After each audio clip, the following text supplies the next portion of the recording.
Саламатсыздар ма, құрметті білім алушылар. Мен есімім Дулатов Ықылас Дулатович, заң ғылымдарының кандидатымын. Болашақ университетінде аға оқытушымын.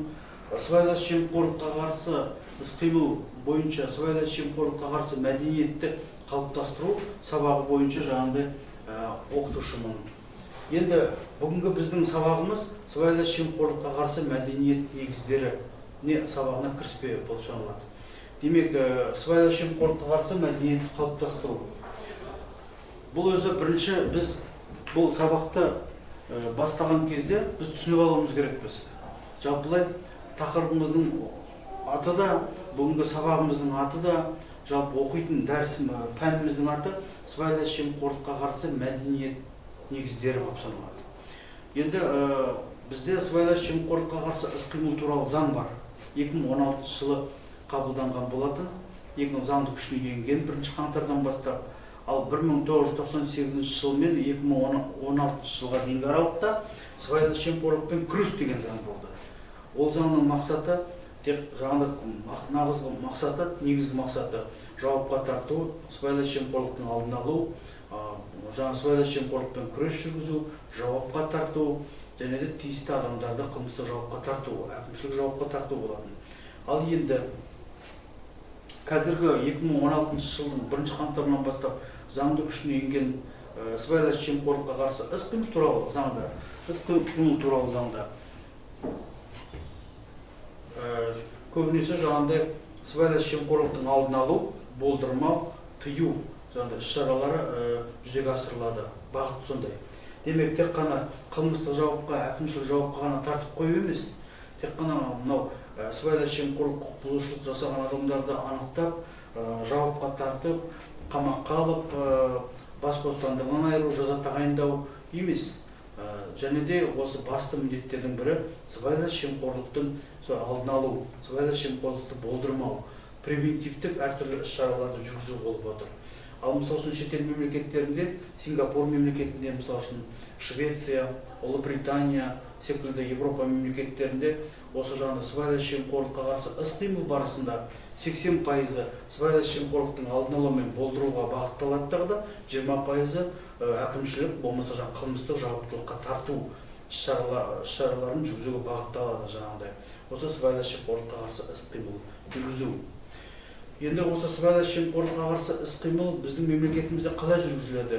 Сыбайлас жемқорлыққа қарсы іс-қимыл жүргізу ол сыбайлас жемқорлыққа қарсы іс-қимыл туралы заңның аясында, заңның негізінде жүзеге асырылады. Енді осы жағында сыбайлас жемқорлыққа қарсы іс-қимыл туралы заңның 9-шы бабы бар. 9-шы бабында көрсетіледі. Жаңағыдай сыбайлас жемқорлыққа қарсы мәдениет негіздері, сыбайлас жемқорлыққа қарсы мәдениетті қалыптастыру ұғымы көрсетілген. Біз жалпылай бұл жерде жаңағыдай сыбайлас жемқорлыққа қарсы іс-қимыл туралы заңның 9-шы бабын ашатын болсақ, заңнаманың ішінде онда көрсетіледі. Демек, қоғамда азаматтар жаңағыдай осы сыбайлас жемқорлықтың алдын алу, болдырмау мақсатында құндылықтардың жаңағыдай жүйесін сақтау керек, және де сол құндылықтардың жүйесін жаңағыдай дамыту керек, жүзеге асырып отыру керек, күшейтіп отыру керек деп көрсетіледі. Жалпылай сыбайлас жемқорлыққа қарсы мәдениетті қалыптастыруда негізгі екі бағыт бар, екі міндет бар. Біріншісі, қоғамда азаматтардың арасында сыбайлас жемқорлыққа қарсы сананы қалыптастыру, және де екіншісі жаңағы бағытта сыбайлас жемқорлыққа қарсы тұра білу қабілетін қалыптастыру. Ол жаңағыдай қоғамда студент жастардың арасында болуы мүмкін, оқушылардың арасында болуы мүмкін, ол педагог қызметкерлердің арасында, ол тіпті жаңа мемлекеттік қызметкерлердің арасында, қоғамда кез келген азаматтардың арасында ол жүзеге асырылатын, атқарылатын, орындалатын іс-шара. Енді осы жерде біз жаңа айтып кеттік қой, құндылықтар жүйесі деп сол. Енді осы сыбайлас жемқорлыққа қарсы мәдениетті қалыптастыруда, біз бүгін оқу орындары туралы айтып кетейік деп тұрмыз. Оқу орындары. Енді оқу орындарында мектептерде сыбайлас жемқорлық және де сыбайлас жемқорлықтың алдын алу, сыбайлас жемқорлыққа қарсы іс-қимыл жүргізу деген терминдер қолданылмайды. Әйтсе дағы мектептерде жаңағыдай қазақ тілі, қазақ әдебиеті, Қазақстан тарихы, адам, қоғам, құқық, дүниетаным, таным деген сабақтар жүреді. Ұстаздар сол жаңағыдай пәндер арқылы білім алушыларға тәрбиелік жұмыстар жүргізіп отырады. Адами қарым-қатынас, әдепті қарым-қатынас, кішіпейілдік, қоғамда адамдарды сыйлау, үлкендерді сыйлау, құрметтеу, ата-ананы құрметтеу, педагог қызметкерлерді құрметтеп сыйлау, бір-бірін құрметтеп сыйлау, әдеп нормалары көрсетілген қағидаларды орындай білуді тәрбиелеу жүзеге асырылып отырады. Бұл жерде енді оқу орындарында сыбайлас жемқорлыққа қарсы мәдениетті қалыптастыру міндеті қызметі тікелей бірінші тарапта ұстаздарға тапсырылған міндет. Және де тәрбиешілерге тапсырылған міндет. Сонымен қоса отбасыда ата-аналарға тапсырылған міндет болып отыр. Өйткені бұл жерде ұстаздар сыбайлас жемқорлыққа қарсы мәдениетті қалыптастыруда жастардың арасында, білім алушылардың арасында ата-анамен тығыз байланыста жұмыс істейді. Демек, ата-анамен тығыз байланыста жұмыс істегенде ата-анамен жаңағыдай қарым-қатынас, бұл жұмыс педагогикалық қызмет негізінде жүзеге асырылуы керек. Енді біз осы жерде айта кеткіміз келіп тұр, студент жастар, колледждің студенттері, университеттің студенттері жалпы ең серпінді, ең тез қимылдайтын, және де ең сол жаңағыдай барлығына үлкен бір мақсат қойған мықты бір қоғамның мүшелері деп айта аламыз. Енді осы жаңағыдай жастар келешекте мемлекеттік басқарушылар да болады. Жастар келешекте кәсіпкерлікті де басқарады, экономиканы да көтереді. Келешекте жаңағыдай осы жастар, студент жастар қоғамымызда елеулі үлкен рөл атқарады. Сондықтан да осы студент жастар арасында сыбайлас жемқорлыққа қарсы мәдениетті қалыптастыру бұл мемлекеттің саясаты. Бұл сыбайлас жемқорлыққа қарсы саясат. 2015-2025 жыл сыбайлас жемқорлыққа қарсы іс-қимыл бойынша стратегияда көрсетілген жаңағыдай соның бір жаңағыдай нысаналы мақсаттың біреуі осы қоғамда, соның ішінде жастардың арасында, білім алушылардың арасында сыбайлас жемқорлыққа қарсы мәдениетті қалыптастыру болып отыр. Демек, кез келген азаматтың жаңағыдай сыбайлас жемқорлыққа қарсы санасын қалыптастыру деген сөз. Және де сол азаматтар, білім алушылар, студенттер сыбайлас жемқорлыққа қарсы тұра білу қабілетін қалыптастыру деген сөз. Енді бізде сұрақ туындайды. Біз сол жаңағыдай қалай бұл жаңағыдай сыбайлас жемқорлыққа қарсы сананы қалыптастырамыз? Біз сыбайлас жемқорлыққа қарсы тұра білу қабілетін қалай қалыптастырамыз деп. Біздің сабағымызда біз үнемі осы сұраққа тоқтап отыратын боламыз. Осы жаңағыдай сауалға тоқтап отыратын боламыз. Өстіп өзіміз сауал қойып отыратын боламыз. Осы орайда жаңа сыбайлас жемқорлыққа қарсы сананы қалыптастыруды қалай жүзеге асырамыз? Сыбайлас жемқорлыққа қарсы тұра білу қабілетін қалай жүзеге асырамыз деп. Бүгінгі енді айта кеткім келіп тұр, әрине біз тақырыпты бастап жатырмыз. Бүгінгі әрине сыбайлас жемқорлыққа қарсы мәдениет пәні бойынша кіріспе болғаннан кейін жаңағыдай біз айтып кетіп жатырмыз. Білім алушыларымыз бұл тақырыпты меңгеру керек. Меңгеруге міндетті. Өйткені осы 2016 жылдан бастап барлық жоғарғы оқу орындарында сыбайлас жемқорлыққа қарсы мәдениет негіздері деген пән енгізілді. Ондағы мақсат оқу орындарының 4 компонент бар, 4 бағыт.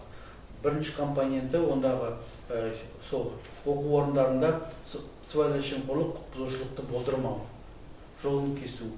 Оқу орнында жаңағыдай ешқандай сыбайлас жемқорлық көріністері болдырмау жаңағыдай мақсатында жүргізу іс-шараларын. Екінші компонент ол әрине ағартушылық жұмыстар. Демек жаңағыдай оқытушылар, білім алушыларға, студенттерге, білім алушы жастарға осы сыбайлас жемқорлықтың алдын алу, мәдениетті қалыптастыру, адалдық, парасаттылық, сенім, кішіпейілдік, әдептілік сияқты жаңағыдай тақырыптарға сабақтар жүргізіп отыру керек, тренингтер өткізіп отыру. Үшінші компонент бұл жерде әрине жаңағыдай интернет желісінде жақсы ақпараттар бар. Жастардың арасында жаңағыдай сыбайлас жемқорлыққа қарсы іс-қимылды насихаттау, мәдениетті қалыптастыруды насихаттау. Осы тақырыптар бойынша студент жастарменен жаңағыдай шығармашылық жұмыстар жүргізу, студент жастармен тренингтер өткізу, дөңгелек үстелдер жүргізу, кружоктар ұйымдастыру, адалдық клубын құру, айтқан кезде оқу орындарында. Төртінші компонентіміз студент жастарды жаңағыдай студент жастармен тығыз байланыста сабақтан тыс уақытта жұмыс істеу. жұмыс істеу. Ондағы жұмыстың бір түрі парасаттылық, күшпейлік, адалдық, сенім, әдептілік, әділдік сияқты тақырыптарға шығармашылық, зияткерлік жұмыстар жүргізіп отыру. Және де осы жаңағыдай студенттер қандай да бір ғылыми жұмыстармен айналысу керек. Студенттер қандай да бір өзі бір тақырыптарды меңгеру керек. Және де дөңгелек үстелдерге қатыстыру студенттерді, әртүрлі конференцияларға қатыстыру, әртүрлі іс-шаралар өткізу студенттердің арасында. Және де осы парасаттылық, адалдық, сенім, әділдік, күшпейлік, әдептілік тақырыптары бойынша, сол тақырыптар бойынша студенттермен пікір бөлісіп, дискуссия өткізіп, өзара жаңағыдай пікір бөлісіп отыру үнемі. Бұл енді сыбайлас жемқорлыққа қарсы мәдениетті қалыптастыруда 9-шы бапта құндылықтар деген сөз бар. Сол жерде сұрақ туындайды. Осы қандай құндылықтар ол деп, егер заңды оқысаңыздар көрсетіледі. Құндылықтарды сақтауымыз керекпіз қоғамда, және де сол құндылықтарды дамытуымыз керекпіз деп. Бұл ең бірінші құндылық әрине бұл жерде жаңағыдай адалдық. Екінші құндылығымыз парасаттылық, одан кейін сенім, күшпейлік, әдептілік, адами қарым-қатынас, адамгершілік. Осы адами қарым-қатынас, адамгершілік. Осы жаңағыдай құндылықтарды сақтау үшін үнемі жаңағыдай әртүрлі ойыстық ағартушылық, зияткерлік жұмыстарды өткізіп отыруымыз керекпіз. Бүгінгі енді сабағымызға кіріспемізді біз бастап кеттік. Ең басты мақсатымыз әрине осы оқу орындарында сыбайлас жемқорлыққа қарсы мәдениет қалыптастыру сабағын өткізудің басты мақсат. Кез келген жаңағыдай біздің студентіміз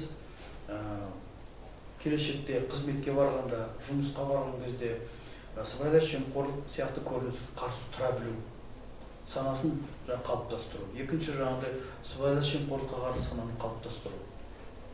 Және де студенттер өзінің жаңағыдай конституциялық, азаматтық, еңбектік құқықтарын, кез келген өзінің жаңағыдай құқықтарын, азаматтық құқықтарын білу, және де сол азаматтарын қорғай білу бағытында тәлім тәрбие жүргізу, ағартушылық жұмыстар жүргізіп отыру.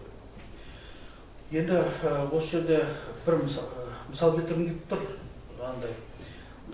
келіп тұр. Мемлекеттік қызметші бір жас маманға, жас мемлекеттік қызметшіге қызмет барысында жаңағыдай бір досы келеді делік, бірге оқыған, бірге араласқан досы келеді де айтады, амандасып келеді, қал жағдайын сұрап, амандығын біліп деген секілді. Сол кезде мемлекеттік қызметші өзінің досын күтіп алады да, екеуі амандасқан соң айтады, қазір мен сәлден кейін қолым босайды, қазір бір кәсіпкер келу керек, кәсіпкердің құжатына мен қол қойып беруім керекпін, құжаттамасын дайындап қойғанмын, және де бір 50 мың теңге сыйақы қалдырып кетеді деп айтып қалады. Осы жерде айтып қалды. Бұл сөзді естіген досы оңашада өзінің жалпы мемлекеттік қызметкер досына, қызметші досына айтады жаңағыдай. Достым, бұл әрекет заңға қарама-қайшы. Бұл әрекет заңсыз. Бұл сыйақы алу, бұл парақорлық. Қылмыстық кодекстің 366 бабы бойынша бұл пара алу. Бас бостандығынан айыру жазасы бар. 5 жылға дейін бас бостандығынан айыру жазасы бар. Сондықтан да жаңағыдай бұл қылмыстық әрекет, ондай қылмыстық әрекетке барма. Ондай қылмыстық әрекеттен бойыңды аулақ ұста. Таза болайық, адал болайық, парасатты болайық, заңдылық қағидатын сақтайық. Өзіңе қиянат жасама, ертеңгісін келешегіңе балта шаппа деп айтады. Досының сөзіне құлақ асқан мемлекеттік қызметші сол өзінің жанындағы қадамынан бас тартады. Демек, кәсіпкерге келсе, кәсіпкердің құжатына қол қойып берді. Барлығы заңның аясында жасалған құжаттама, кәсіпкерден ешқандай да сыйақы ақша алмай, кәсіпкер өзінің шаруасымен жолымен кетеді. Мінекей, осы жерде деймді бір мысал келтіріп тұрмын. Осы сыбайлас жемқорлыққа қарсы санасы мықты қалыптасқан досы сыбайлас жемқорлыққа қарсы тұра біледі, және де ол өзінің досын, мемлекеттік қызметшіні сол сыбайлас жемқорлық сияқты құқық бұзушылықтан аман аулақ сақтап қалды. Және де кеңес айтты, аулақ жүрейік, сақ жүрейік, байқап жүрейік. Бұл қылмыс, бұл құқық бұзушылық, бұл парақорлық. Ертең өзің қиянат жасама деп кеңес береді. Мінекей, осы сыбайлас жемқорлыққа қарсы мәдениетті қалыптастырудың мақсаты сол кез келген азамат сыбайлас жемқорлыққа қарсы санасы тұра білу керек, және де осы сыбайлас жемқорлыққа қарсы тұра білу қабілеті мықты болу керек жаңағы жерде. Және де бір-бірімізді осы сыбайлас жемқорлық сияқты құқық бұзушылықтан, парақорлықтан, заңсыз сыйақы алудан, жаңағыдай заңсыз сыйақы беру сияқты әрекеттерден бір-бірімізді өстіп аман сақтап қалуымыз керекпіз. Бір-бірімізді жаңағыдай тоқтатуымыз керекпіз. Және де бір-бірімізге жақсы бағыт беріп, жақсы кеңес беріп, бір-біріміздің кішіпейілік білдіріп, адамгершілік танытып, бір-біріміздің құрметтеп, құқығымызды құрметтеп, жаңағыдай адамгершілікпен, кішіпейілікпен, әдеппен игілі азаматтық, парасатты, дұрыс қарым-қатынас жасауымыз керекпіз.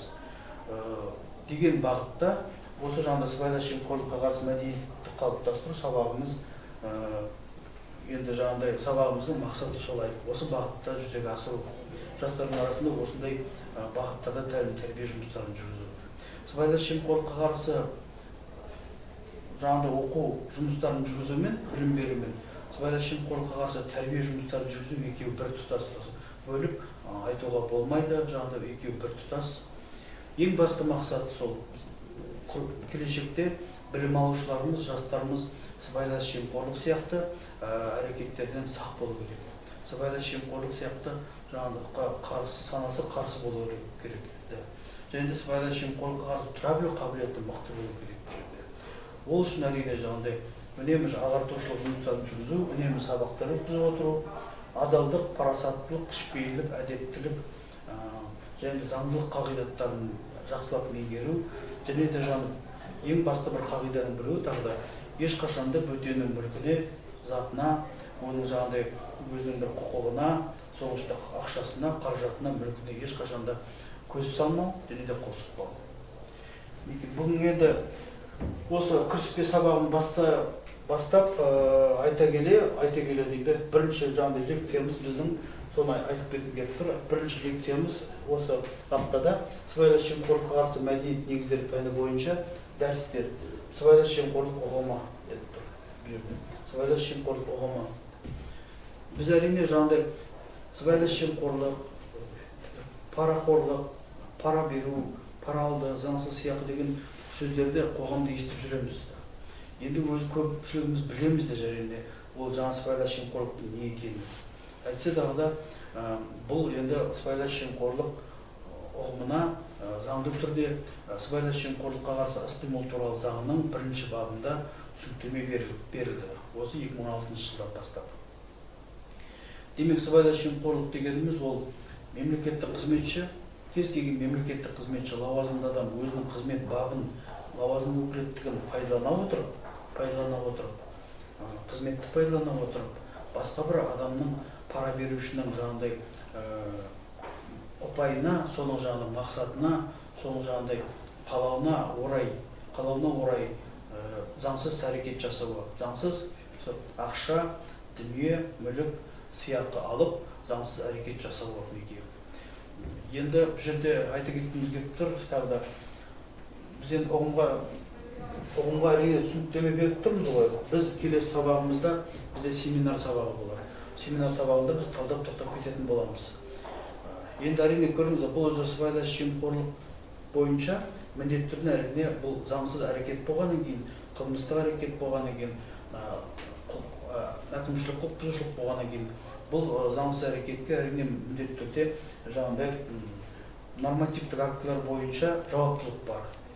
Егер де бұл жаңағыдай сыбайлас жемқорлықпен жасалған әкімшілік құқық бұзушылық болатын болса, онда әкімшілік құқық бұзушылықтың кодекстің 676 баптан 681 бап аралығындағы жаңағыдай құқық бұзушылықтар бойынша жауапқа тартылады субъект, жаңағыдай жемқорлық әрекетін жасаған адам.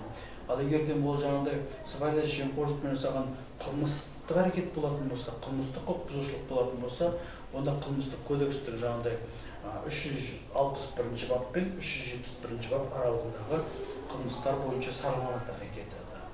Енді әкімшілік құқық бұзушылықпен жасалған сыбайлас жемқорлықпен сыбайлас жемқорлықпен жасалған қылмыстың арасында қандай айырмашылық бар деген сұрақ туады ғой. Әрине бұл жерде айырмашылық бірінші тарапта айырмашылық көрдіңіз бе, оның қоғамдық қауіптілік дәрежесінде.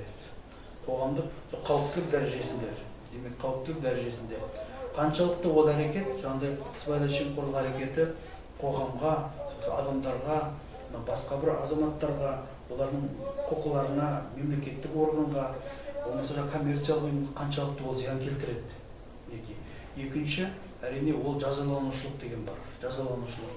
Бұл ол бойынша ол әрекетіне байланысты жазаланушылық қандай. Егерден әрекетіне байланысты елеулі маңызды әрекет болатын болса, зиян болатын болса, оған жаңағыдай әрекет қылмыс болса, әрине қылмыстық кодекстің бойынша айыппұл салынады, қоғамдық жұмыстарға тарту бар, өмір бойына мемлекеттік қызметпен айналысу құқығынан айыру, және де бас бостандығынан айыру жазалар көрсетіледі. Негізгі жазалар, және де қосымша жазалар.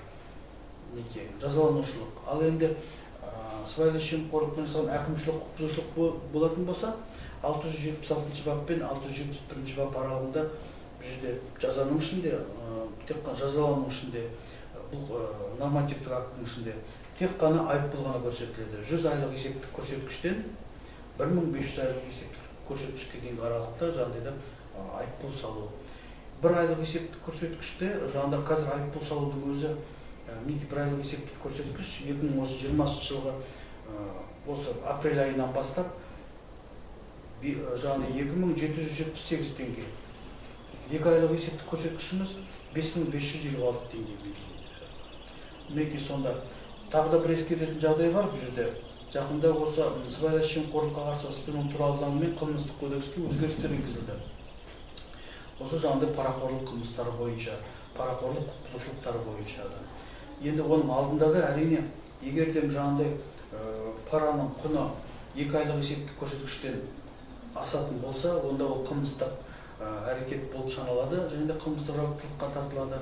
Егер 2 айлық есептік көрсеткіштен төмен болса, онда ол әрине әкімшілік құқық бұзушылық болса есептелінеді де әкімшілік құқық бұзушылық бойынша шара көрсетіледі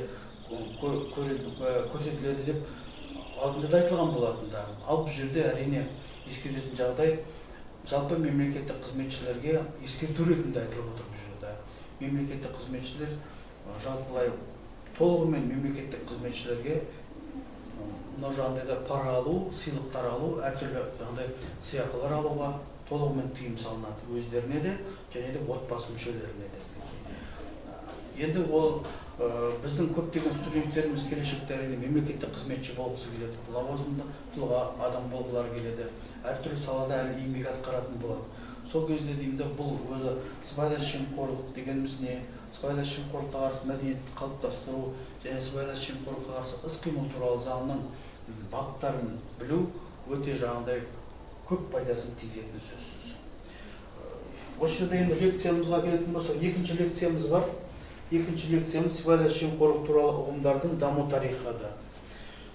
Әрине осы сыбайлас жемқорлық деген сөздің өзі де, және де осы сыбайлас жемқорлықтың тарихы да жақында ғана пайда болған жоқ. Әрине ол ғасырлар бойы келе жатқан көрініс, тіпті Рим империясы заманынан, орта ғасырлар заманынан да жаңағыдай, тіпті мынау революция 20 ғасырдың басындағы революция тұсында да, одан кейінгі мынау Ұлы Отан соғысынан кейінгі кездерде де жаңағыдай бұл қоғамда кездесіп отырған құбылыс сыбайлас жемқорлық. Енді осы жаңағыдай Рим империясының тұсында да бұл өзі сыбайлас жемқорлық қылмыстары, сыбайлас жемқорлық әрекеттері көрініс тауып отырғандықтан, мынау жаңағыдай Рим империясында, ежелгі Рим империясында 12 таблица, 12 кестенің ішінен сол заңның бір түрі ретінде сыбайлас жемқорлық бойынша жауапқа тартылу нормалары енгізіледі жаңағыдай. Демек сыбайлас жемқорлық құқық бұзушылықтар үшін жауапқа тартылу, жаза көрсетілу нормалары, ережелер енгізіледі. Өйткені мемлекет пайда болған кезде осы сыбайлас жемқорлық құбылысы пайда болады. Мемлекет пайда болған кезде жекеменшік пайда болды ғой. Және де осы жаңағыдай сыбайлас жемқорлық құқық бұзушылық әрекет ретінде пайда болады. Өйткені мемлекеттік қазынаны тонау әрекеттері көрініс алатын кезде. Болмаса жаңағыдай заңсыз жолмен басқа адамдардан сыйлықтар алып, мынау чиновниктерден сыйлықтар алып, қызметші адамдардан мемлекеттік қызметке кіргізу деген сияқты. Және де қазынаны, мемлекеттік қазынаны аңдып отыру. Мемлекеттік қазынаға патша жауап беретін болған императорға. Қазіргі заманымызда да бұл әрекеттердің барлығы тұспа-тұс келіп тұр. Қазіргі уақытта да мінекей мемлекеттік бюджетті үнемі жаңағы бақылауға алып отырады мемлекеттік аппарат бізді. Мемлекеттік бюджет туралы кодексте бар, заң бар. Жаңағы мемлекеттік бюджетті жымқырған үшін де арнайы қылмыстық кодексте баптарда көрсетеді. 189-шы бап, мысалы үшін сеніп тапсырылған мүлікті жымқыру. Енді айта кететін болсақ, ал енді осы көрдіңіз бе, мінекей мына жерде біз лекциямызда айтып кетіп отырмыз. Қай кездері Платон, Аристотель. Платон мен Аристотель жаңағы осы сыбайлас жемқорлық құбылыстарын зерттеген жаңағыдай ғалымдар, грек ғалымдары, жаңағы ойшылдары зерттеген ғалымдар, Аристотель жаңағыдай зерттеген ғалым. Бұл кісілердің енді пайымдауларында айтып отыр жаңағыдай. Өзі сыбайлас жемқорлық мемлекеттің жаңағыдай аппаратқа, мемлекетке өте үлкен зардап пен зиян келтіреді, көрсеткен бұл кісілер. Және де мысалы үшін Аристотель айтады, кез келген қандай да бір заң қабылданатын болса, ол жаңағыдай заң бұл өзі мынау мемлекеттік қызметшілер, мемлекеттік жаңағыдай салада жұмыс істеп жүрген жаңағы қызметшілер сол пайда ала алмайтындай, пайда таба алмайтындай, заңсыз жолмен пайда таба алмайтындай етіп қабылданғандар дұрыс деп көрсетеді заңдарда. Және де осы мінекей Әл-Фараби, шығыс ойшылы Әл-Фарабиде сыбайлас жемқорлық туралы айтып кетеді жаңағыдай. Егер де азаматтар мемлекеттік қызметке қабылданатын болса, ол жаңағыдай әркім өзі мемлекеттік қызметке ондай азаматтар өзінің талабына, өзінің дарынына, өзінің жаңағыдай ерекшелігіне, өзінің жаңағыдай былай ерекшелігіне қарай, өзінің дарынына қарай қабылданғаны дұрыс депті. Қазіргі уақытта да мемлекеттік қызмет туралы заң бар біздің мемлекетімізде. Мемлекеттік қызмет туралы заңда да мынау қызметке қабылдағанда да іріктеу жүреді. Демек, тест тапсырады азаматтар, одан кейін барып сұхбаттасудағы да мақсат әрине жаңағы комиссияның құрамындағы мемлекеттік қызметшіге болуға, лауазымды адам болуға келіп отырған комиссияға қатысып отырған адам кандидат лайық па, лайық емес пе дегендей мақсатта. Мінекей, бұл жерде мен енді лекциямды бүгін қорытындылап келе жатырмын. Нақты айтқан кезде біз осы сыбайлас жемқорлық, осы көріністің сыбайлас жемқорлықты әрі әлеуметтік құбылыс ретінде қабылдаймыз, және де қылмыстық құбылыс ретінде қабылдаймыз, құқық бұзушылық ретінде қабылдаймыз да. Бізде енді ғасырлар бойы сыбайлас жемқорлықпен күресіп келе жатыр.